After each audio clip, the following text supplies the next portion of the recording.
A to Z classes में आपका स्वागत है। सबसे पहले इस चैनल को सब्सक्राइब करें और लाइक करें। और आप लोगों ने हम लोगों को इतना प्यार दे रहे हैं कि जिससे हम लोगों का ए टू जेड जो चैनल है वो बहुत ज़्यादा बढ़ता चला जा रहा है। और ऐसे ही हम चाहते हैं कि ऐसे ही प्यार आप हम पे बनाए रखें, अधिक से अधिक इस तरह से हमारे चैनल को प्यार देते रहें कि और मेहनत के साथ और ऊर्जा के साथ हम आपके सामने पेश करें। ठीक, प्रस्तुत हुए जितने भी हम आपके डाउट होंगे इस सेशन को लेके क्लियर करते चलेंगे। और आज हम लोग मनोविज्ञान के एक महत्वपूर्ण टॉपिक सीखना के बारे में जानेंगे कि सीखना होता क्या है। ठीक, तो आइए अब जानते हैं कि सीखना होता क्या है। बच्चों, सीखना को एक और शब्द देते हैं अधिगम। चाहे सीखना लिखा हो या चाहे अधिगम लिखा हो। सीखना नॉर्मल भाषा में कहा जाता है, एक सामान्य रूप से कहा जाता है सीखना, लेकिन वही मनोविज्ञान के फैक्ट में जब आते हैं तो उसको अधिगम कहा जाता है। और अधिगम को अंग्रेजी में लर्निंग कहा जाता है। जैसे अन्य भाषाओं को लैटिन में वगैरह में कहा जाता है ना, इसी तरह अधिगम को अंग्रेजी में लर्निंग कहा जाता है। ठीक, अब यहाँ तक आपको समझ में आ गया होगा। सीखना सामान्य बोलचाल के लिए है, मनोविज्ञान की भाषा में जब बात करते हैं तो अधिगम हो जाता है। और अधिगम को किस भाषा से लिया गया है तो आप कह सकते हैं कि अंग्रेजी के लर्निंग से लिया गया है। ठीक, अब बात करते हैं कि अधिगम होता क्या है। अधिगम जो होता है, सबसे पहले बता दूं कि ये अभी तक की जितनी भी साइकोलॉजी आई है उसमें वो उसका हार्ट होता है, वो उसका दिल होता है, वो उसकी धड़कन होती है। अधिगम को ही इसका दिल, दिमाग, धड़कन सब कुछ माना जाता है। एक पॉइंट होता है जिसको हार्ट बोला जाता है। अब अधिगम में कहते हैं कि अधिगम सामान्य रूप से कहते हैं कि अधिगम होता क्या है, तो कहते हैं कि जीवन पर्यंत चलने वाली क्रिया जो होती है वो अधिगम है। हम जैसे मनुष्य पैदा होता है उसी दिन से उसका अधिगम होना शुरू हो जाता है। इसको कहते हैं जन्मजात एक प्रक्रिया है कि मनुष्य जैसे जन्म ले लेता है वो किसी न किसी के संपर्क में आता है और सीखना शुरू कर देता है। अधिगम जो शब्द है ये कहता है कि जब हम अधिगम करते हैं तो हमारे व्यवहार में वो परिवर्तन आना चाहिए। अगर हमारे व्यवहार में परिवर्तन नहीं आता है तो वो अधिगम नहीं हो सकता है। कह सकते हैं व्यवहार में परिवर्तन, व्यवहार में परिवर्तन ही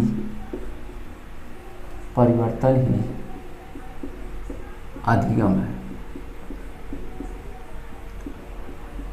अगर मनुष्य के व्यवहार में किसी भी प्रकार का कोई परिवर्तन नहीं हो रहा है तो मतलब कोई अधिगम नहीं हो रहा था। कहा जाता है कि अधिगम जो है व्यापक है, जीवन पर्यंत चलने वाली प्रक्रिया है, सार्वभौमिक है, सतत रूप से चलने वाली प्रक्रिया है। इसको किसी भी रूपों में आप कह सकते हैं कि कुछ भी कार्य कर रहे हैं हम सीख रहे हैं, जो भी कार्य नहीं कर रहे हैं वो भी सीख रहे हैं। किसी को देख के सीख रहे हैं, किसी से बातें करके सीख रहे हैं, किसी के हाव भाव को देख के सीख रहे हैं। मतलब कुछ भी देख के, करके, व्यवहार करके, कुछ भी करके आप कर रहे हैं वो कार्य, यानी आप सीख रहे हैं। जिस दिन आपका जन्म हो गया और जब तक आपकी मृत्यु नहीं होती है तब तक आप कुछ न कुछ रोज, डेली बाय डेली कुछ न कुछ सीखते रहते हैं। तो इसमें कहा जाता है कि सीखना जो है एक अधिगम के जो अधिगम करता होते हैं वो मनोवैज्ञानिक जो होते हैं वो अपने अपने ढंग से परिभाषा देते हैं। कहा जाता है कि अधिगम जो है, जब आंतरिक अधिगम नहीं, जो बाहर दिखाई देता है, जो आपके व्यवहार में परिलक्षित होके बाहर दिखाई देता है वही अधिगम है। ऐसा कुछ भी नहीं है कि जो आप अंदर बैठा के रखें। जैसे आप चुपचाप बैठे हैं, पता नहीं क्या कर रहे हैं, हमको गुस्सा आप पे आ रहा है। ठीक, हमको आप पे बहुत ज़्यादा गुस्सा आ रहा है, लेकिन जैसे ही आप हमारे सामने आ रहे हैं, हम उस तरह का गुस्सा तो बहुत आ रहा था, लेकिन सामने आने के बाद हमको कोई एकदम रिलैक्स महसूस कर रहे हैं। मतलब जो हमारे व्यवहार में आपके न आने से पहले परिवर्तन था, आपके आने के बाद वही परिवर्तन हो गया कि कोई गुस्सा नहीं।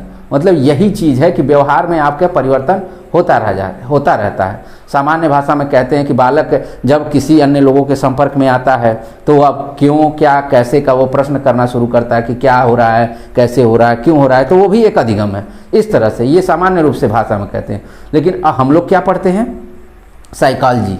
ठीक, साइकोलॉजी साइकोलॉजी में अलग तरह की परिभाषा होती है। जैसे उसमें कहा जाता है एक छोटे बालक के रूप में कि एक बालक होता है, बालक, और वो कभी भी आग के पास नहीं गया रहता है। जब बालक को आग के पास ले जाया जाता है तो वो आग को टच करता है। आग को जैसे ही टच करता है उसका हाथ थोड़ा सा जलता है, वो हाथ को पीछे खींच लेता है कि आग से जले ना, ठीक। अब उसके बाद फिर उससे आग से उसको अनुभव मिल जाता है कि जब भी मैं आग को टच कर रहा हूँ मेरा हाथ जल जा रहा है। इसीलिए उस अनुभव को अपने अनकॉन्शियस माइंड में, अचेतन मन में वो रख लेता है। फिर कुछ दिनों के बाद फिर उसके सामने वो आग लाई जाती है तो वो क्या करता है, उसका अनकॉन्शियस माइंड से, अचेतन मन से वो रिकॉल होता है चेतन मन, कॉन्शियस माइंड में, ठीक। वो कॉल जब हो जाता है कि नहीं, आग को तो उस दिन मैंने टच किया था, उससे हाथ मेरा जल जा रहा है, तो आज के बाद बाबा हाथ को नहीं टच करना है, ठीक। तो ये अब हम लोग साइकोलॉजी पढ़े हैं, साइकोलॉजी की बात करते हैं। अधिगम दो शब्दों से मिलकर बना है। अधिगम कौन कौन से दो शब्द हैं? पहला है प्रक्रिया और दूसरा है उत्पाद। ये प्रक्रिया और उत्पाद क्या होता है इसको आप लोग जानते होंगे। प्रक्रिया में जब तक मनोविज्ञान में प्रक्रिया नहीं होगी, उत्पाद नहीं होगा, तब तक कभी अधिगम नहीं होगा। ये पॉइंट हमेशा देखिएगा मनोविज्ञान के क्षेत्र में कि प्रक्रिया जब तक नहीं होगी, उत्पाद नहीं होगा, तब तक अधिगम कभी नहीं हो सकता है। जैसे हम कह सकते हैं प्रक्रिया के रूप में नए नए तथ्यों का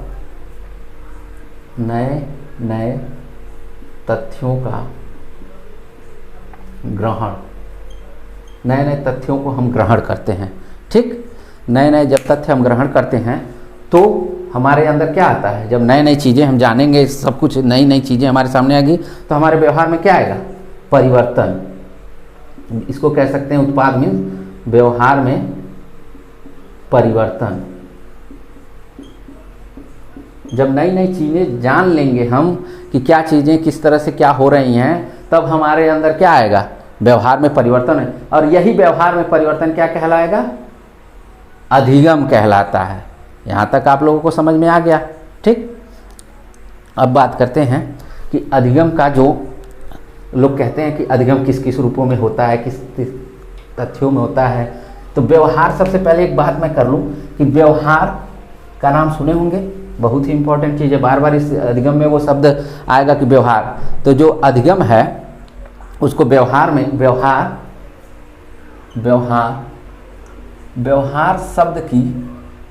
शब्द का प्रतिपादन किसने किया? व्यवहार शब्द का प्रतिपादन किसने किया? तो आप नाम लेंगे विलियम मैकडूगल।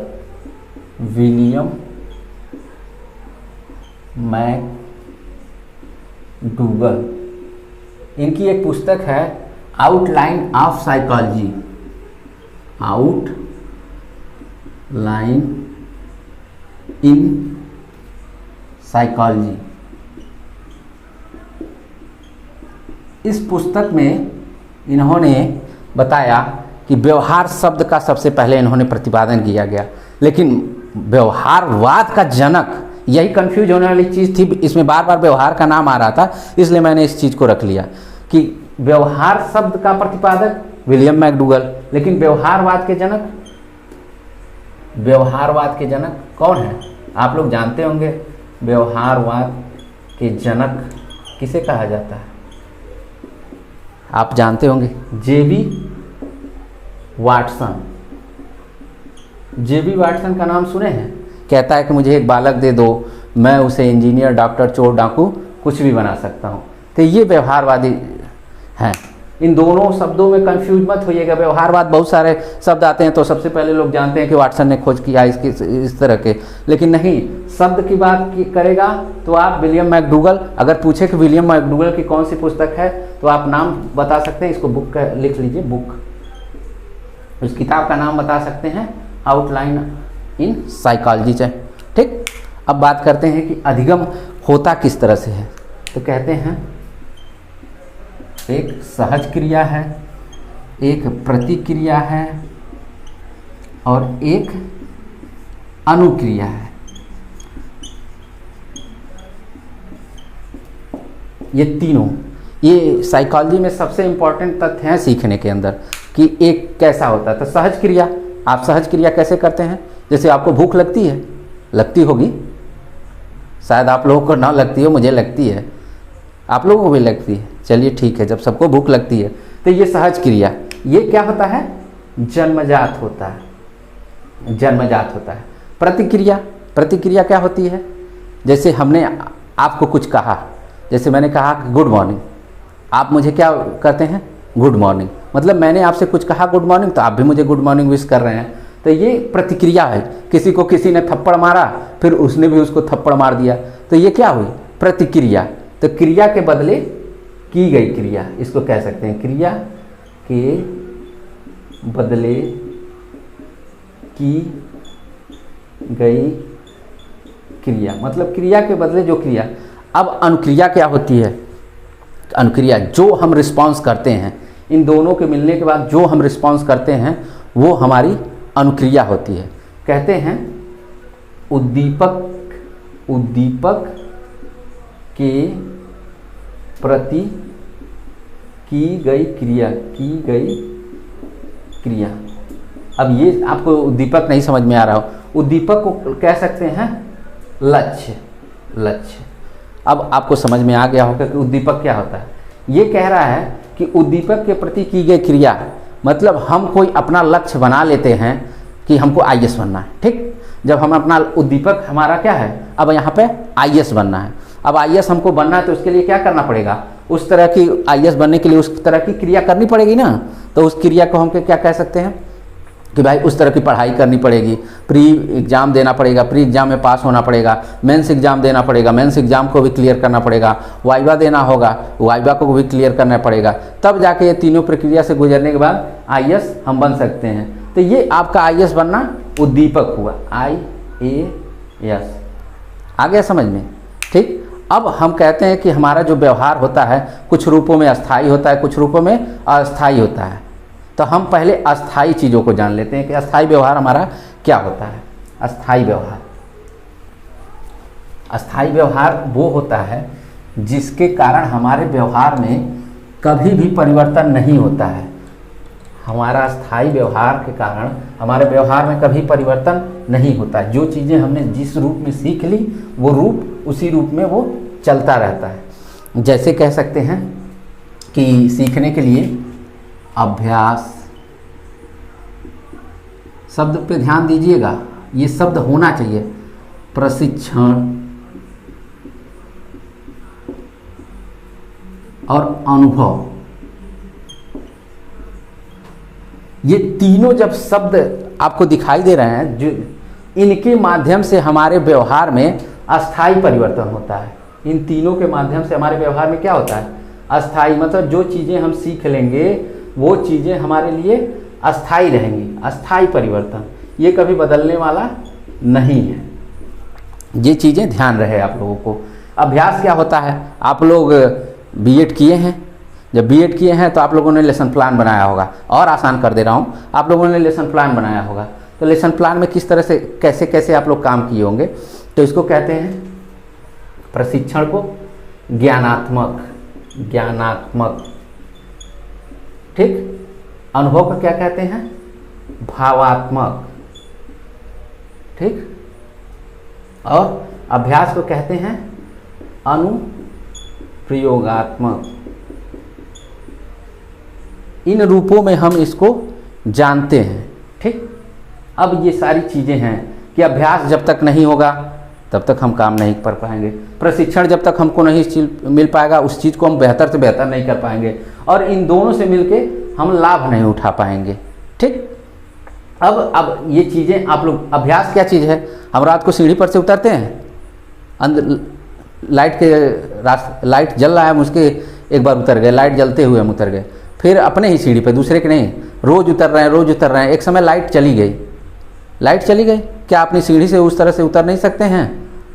ये अभ्यास था आपका, आप उस पर चढ़ते उतरते प्रशिक्षित हो चुके हैं और आप रात के अंधेरे में भी जो भी अभी तक चढ़े उतरे हैं उससे अनुभव का लाभ उठा सकते हैं। वो यानी आप कभी भी वो काम अस्थायी रूप से कर सकते हैं, लाइट रहे या ना रहे, इसीलिए कहते हैं इसको अस्थायी परिवर्तन। अब अस्थायी परिवर्तन क्या होता है?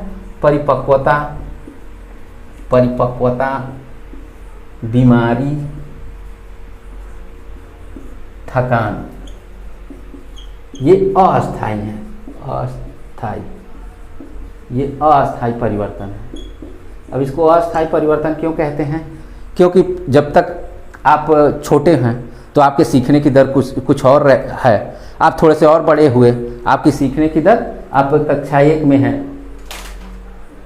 कक्षा 1 हैं तो आपकी सीखने की दर कुछ और होगी, और कक्षा 10 में जाएंगे तो आपकी सीखने की दर क्या होगी? अलग होगी कि नहीं होगी? बिल्कुल अलग होगी, क्योंकि आप जैसे जैसे परिपक्व होंगे वो अलग होती चली जाएगी। यानी ये अस्थायी रूप हैं। बीमारी, बीमारी में ये कहता है कि जब कुछ काम आप करते हैं तो बीमार होने से पहले किस तरह से कार्य किया करते थे? ठीक ठाक, अच्छे से, कोई बात नहीं, लेकिन जैसे ही बीमार पड़ते हैं क्या वही काम एकदम उसी फ्लुएंट वे में कर लेते हैं, अच्छे से कर लेते हैं? नहीं कर पाते हैं ना। तो ये कहता है कि तब भी आपका ये अस्थायी परिवर्तन के अंतर्गत आएगा, क्योंकि बीमारी होने से पहले आप बहुत अच्छे काम करते थे, जैसे ही बीमार हुए वो काम आप अच्छे से नहीं कर पा रहे हैं। थकान, थकान के कारण भी आप कुछ अगर दौड़ ही हो तो कुछ देर तक तो आप दौड़ेंगे बड़ा अच्छा, लेकिन जैसे ही किलोमीटर थोड़ा सा और आगे होगा आपको क्या हो जाएगा? थकान। क्या पहले शुरुआत में जो दौड़े हैं, दौड़ लगा रहे थे, क्या उसी तरह आखिरी तक दौड़ लगा रहे हैं? ऐसा नहीं हो सकता। यानी उसमें भी आपका परिवर्तन हो रहा है, ये अस्थायी परिवर्तन है। तो ये क्या है? ये आपके व्यवहार में अस्थायी परिवर्तन लाता है और ये अस्थायी परिवर्तन लेके आता है। ये इतना तो समझ में आ गया होगा आपको, ठीक। अब कहते हैं कि मनोविज्ञान में कि जब तक इन चीज़ों का आप प्रयोग सही रूप से नहीं करेंगे कभी भी सीख नहीं पाएंगे। और सीखने के लिए इन 3 चीज़ों का होना आवश्यक है, ठीक। अगर इन 3 चीज़ आपके व्यवहार में नहीं है तो आप सीख नहीं पाएंगे। सीखने के लिए तो सामान्य रूप से बहुत कुछ सीखेंगे, लेकिन परिपक्व ढंग से, अस्थायी रूप से आप नहीं सीख पाएंगे, ठीक। ये तीनों होना आवश्यक है। अब हम बात करते हैं कि एक आप लोगों के सिंपल वे में उदाहरण कि क्या होता है। सिंपल, सबसे सिंपल सा उदाहरण आपके सीखने के लिए, कि सिंपल सा उदाहरण आप लोगों के दिमाग में ये फिट हो जाएगा, फिर भूलना नहीं चाहिए, ठीक। मैं एक उदाहरण बता रहा हूँ कि एक घर है, ठीक। उस घर में किसी की शादी तय हो जाती है, लड़के की या लड़की की। घर में वो शादी तय हो गई। जब शादी तय हो जाती है तो क्या करते हैं? लड़का वाला कुछ दिनों के बाद से लड़की का नंबर मिलता है, चाहे लड़की को लड़के का नंबर मिलता है, तो वो बात करना शुरू करते हैं। तो बात जब करना शुरू करते हैं तो घर वालों कहते हैं कि पहले तो ऐसा नहीं था, ये पहले तो 10 मिनट के अंदर फ़ोन कट जाता था। अब क्या उसके व्यवहार में किस तरह का परिवर्तन आ रहा है? वो लंबी लंबी बातें करता है, घंटे भर, 2 घंटे, 4 घंटे, 5 घंटे। मतलब ये पहले की अपेक्षा उसके व्यवहार में बिल्कुल परिवर्तन, एकदम उल्टा। पहले कुछ भी नहीं, बहुत शांत रहता था, ये वो फलाने। लेकिन अब देखिए जैसे उसकी शादी हुई और उस जिस लड़की से शादी तय उस लड़की से बात कर रहा है तो उसके व्यवहार में वो परिवर्तन आ गया, और लड़की के भी उस व्यवहार में परिवर्तन आ गया। फिर वो लड़की क्या करती है? उसकी लड़की की माता जी कहती हैं कि कितना बात कर रही हो, कितना बात कर रही हो। तो लड़की क्या कहती है कि मम्मी आप ही के बारे में तो पूछ रहे हैं। वो कह रहे हैं कि माता जी ठीक है ना, समय से उनको खाना दी कि नहीं दी। मतलब देखिए व्यवहार में किस तरह से वो परिवर्तन करे उनको खुश करने के लिए। वो कहती है खाना पूछ रहे थे, खाना आपने खाए कि नहीं, दवा अगर लेती हैं तो दवा समय से ली कि नहीं, यही आप ही के बारे में पूछ रहे थे, पापा के बारे में पूछ रहे थे, भैया के बारे में पूछ रहे थे, और अन्य लोगों के बारे में पूछ रहे थे, बस मेरे बारे में ही नहीं पूछ रहे थे। ठीक वही बात लड़के की होती है कि लड़के के घर वाले पूछते हैं कहाँ क्या इतना बतियाते हो, तो वो कहते तुरंत वहाँ पे ये बात कहता है कि आप ही के बारे में पूछ रहे थे कि आप भोजन किए हैं कि नहीं, हमें ये भोजन की है कि नहीं, आपके आएंगी तो वो पैर दबाएंगे, यही सब तो आपकी बातें कर रही थी। आपकी बहू बहुत गुणवान है, धैर्यवान है, बहुत समझदार है, ये सारी बातें कहता है। ये किसके अंतर्गत आएगा? जो मैंने अभी स्टोरी बताई ये किसके अंतर्गत आएगा? ये सीखने के अंतर्गत आएगा। ये सीखना क्या है, उसके व्यवहार में परिवर्तन हो गया। और सीखना यही कहता है, जब तक मनुष्य के व्यवहार में परिवर्तन नहीं होता है उसको सीखना नहीं कहा जा सकता। जब मनुष्य के व्यवहार में परिवर्तन हो जाए उसी को सीखना कहते हैं। नवीन ज्ञान जो होता है उसके साथ और नवीन ज्ञान जोड़ दिया जाए तो उसको सीखना कहते हैं।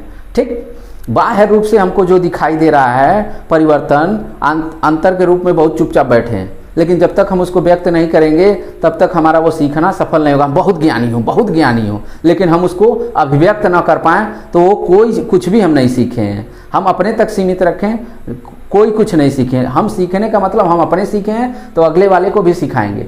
जैसे हमने साइकोलॉजी पढ़ी है तो मैं चाहता हूं कि आप भी इतनी ज़्यादा साइकोलॉजी जाने कि आपके टक्कर का कोई ना हो, और मैं अपने विद्यार्थियों से चाहूँगा कि मेरे टक्कर के विद्यार्थियों का अन्य कोई हो भी ना। ठीक, तो हमारे व्यवहार में परिवर्तन है तो मेरे व्यवहार से आपके व्यवहार में और परिवर्तन आना चाहिए। इस तरह से क्रांति आनी चाहिए। ठीक, अभी तक तो ये चीज़ें थी। अब अभी तक जितना कुछ बताया गया आपको समझ में आए। बस एक कोटेशन मैं बताना चाहता हूँ आज के डेट में, बाकी कोटेशन अगले टर्म पे बताऊँगा। कहता है गिलफोर्ड, एक कोटेशन मैं बता दे रहा हूँ। कहता है कि सीखना विकास की प्रक्रिया है। सीखना जो है, सीखना विकास की प्रक्रिया है। इसको किसने दिया है? अक्सर एग्जाम में कोटेशन वगैरह पूछा जाता है, किसने दिया है? तो आप कह सकते हैं विलियम वुडवर्थ। विलियम वुडवर्थ का नाम सुने हैं? अब कहता है कि जैसे जैसे हम कुछ सीखते हैं और अपनी बात कहते हैं, हमारा क्या होता है? विकास होता चला जा रहा है। और आप इसको एक छोटे से ट्रिक के माध्यम से काम कर सकते हैं। इसमें देखिए पहला वर्ड क्या लिखा है? वी, और इसका पहला वर्ड वी। सिखाना तो कॉमन है, प्रक्रिया भी इसके अंदर आ रही है, क्योंकि बताया गया है कि व्यवहार में परिवर्तन होना है प्रक्रिया के माध्यम से ही होता है। तो ये बी को पकड़ लीजिएगा और इसका पहला वर्ड पकड़ लीजिएगा, कंफ्यूज ना होइएगा। और कहते हैं एक और मनोवैज्ञानिक, व्यवहार के कारण व्यवहार में परिवर्तन होता। अब आप लोग बताएंगे कि इसको किस मनोवैज्ञानिक ने कहा है? बहुत आप लोग बताइए, कमेंट करके बताइए। कि कमेंट तो कर सकते हैं ना, ये भी नहीं कर सकते, रॉन्ग ही सही, लेकिन बताइए। चलिए मैं ही बता दे रहा हूँ, समय ना नुकसान करूँ आप लोगों का। गिलफोर्ड महोदय का नाम सुने हैं? 3 डायमेंशनल सिद्धांत वाले, त्रिआयामी सिद्धांत वाले। इन्होंने कहा कि व्यवहार के कारण व्यवहार में परिवर्तन होता है। जैसे आपके साथ का कोई इंसान आईएएस बन जाता है, आपके साथ का ही आईएएस बन गया, और आप सोचते हैं कि मेरा मित्र आईएएस बन गया, तो आप ये सोचते हैं फिर से कि मुझे भी आईएएस बनना है। वो पहला आदमी जो आईएएस बना है उसका व्यवहार था, और आप उसको देख के आईएएस बनने की कोशिश करते हैं। यही कहता है कि आपको व्यवहार, दूसरे का व्यवहार आईएएस बनना देख के आपको भी आईएएस बनने का मन कर रहा है। ये गिलफोर्ड महोदय ने कहा। तो आई होप ये क्लास आप लोगों को समझ में आई होगी। तो अधिक से अधिक इस चैनल को सब्सक्राइब करें, ठीक, और अधिक से अधिक हमारे परिवार को और ज़्यादा ब्रॉड लेवल पे लेके जाएं। धन्यवाद दोस्तों।